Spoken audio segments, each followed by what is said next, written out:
ನಾವು ಹೊರಗಡೆ ನಿಂತು ನಿಮಗೆ ಸಹಕಾರ ಕೊಡ್ತೇವೆ ಅಂತ ಹೇಳಿದ್ದಾರೆ.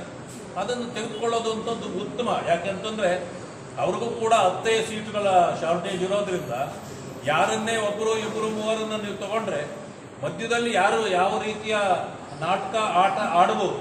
ಸಿನಿಮಾ ರಂಗನೇ ಅಲ್ವಾ ಅಲ್ಲಿ. ಅದರಿಂದಾಗಿ ಈ ಸಿನಿಮಾ ರೀತಿಯ ವಿಚಾರಗಳು ಬರ್ಬೋದು. ಅದರಿಂದ ಅದನ್ನೆಲ್ಲವನ್ನು ಸರಿದೂಗಿಸ್ಕೊಂಡು ಹೋಗ್ಬೇಕಂತಂದು ಒಂದು ದೊಡ್ಡ ಪಕ್ಷದ ಸಪೋರ್ಟ್ ತಗೊಳ್ಳೋದು ಒಳ್ಳೆಯದು. ಆದಷ್ಟು ಕಾಂಗ್ರೆಸ್ಸು ಮತ್ತು DMK ಕಾಂಗ್ರೆಸ್ಸು ಅಂಥವರನ್ನು ದೂರ ಇಟ್ಟರೆ ವಿಜಯಿಗೆ ಒಳ್ಳೆಯದು, ಅಷ್ಟೇ ಹೇಳ್ಬೋದು.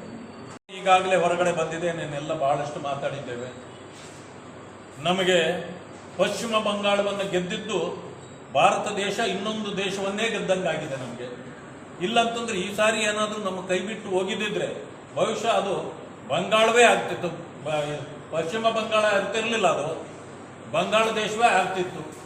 ಇಂಥ ಪರಿಸ್ಥಿತಿಯಲ್ಲಿ ಈ ದೇಶವನ್ನು ಕಾಪಾಡಬೇಕಾಗಿತ್ತು.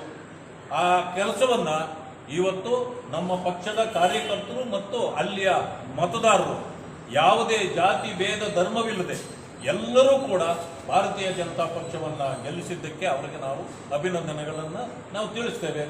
ಈಗ ತಮಿಳುನಾಡಿನ ವಿಷಯಕ್ಕೆ ಬಂದರೆ ಅಲ್ಲಿ ಸಹಜವಾಗಿ ಯಾವತ್ತೂ ಕೂಡ ಈ ಸಿನಿಮಾ ರಂಗಕ್ಕೆ ಹೆಚ್ಚಿನ ಆದ್ಯತೆಯನ್ನು ಕೊಡ್ತಕ್ಕಂಥದ್ದನ್ನು ಮೊದಲಿಂದಲೂ ನಾವು ಕಂಡಿದ್ದೇವೆ. ಯಾರೂ ಕೂಡ ನಿರೀಕ್ಷೆ ಮಾಡಿದಂಥ ಒಂದು ಫಲಿತಾಂಶ ಬಂದಿದೆ. ಇರಲಿ, ಜನರ ತೀರ್ಮಾನವೇ ಮುಖ್ಯ. ಆದ್ದರಿಂದಾಗಿ ಇವತ್ತು DVK ವಿಜಯ್ ಅವರು ಇವತ್ತು ಅಧಿಕಾರ ಗದ್ದಿಗೆ ಏರ್ತಕ್ಕಂಥ ಸಂದರ್ಭಗಳಿದೆ.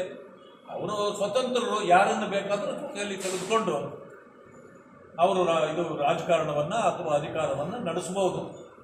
ತೀರ್ಮಾನ ಅವರಿಗೆ ಬಿಟ್ಟ ವಿಷಯ.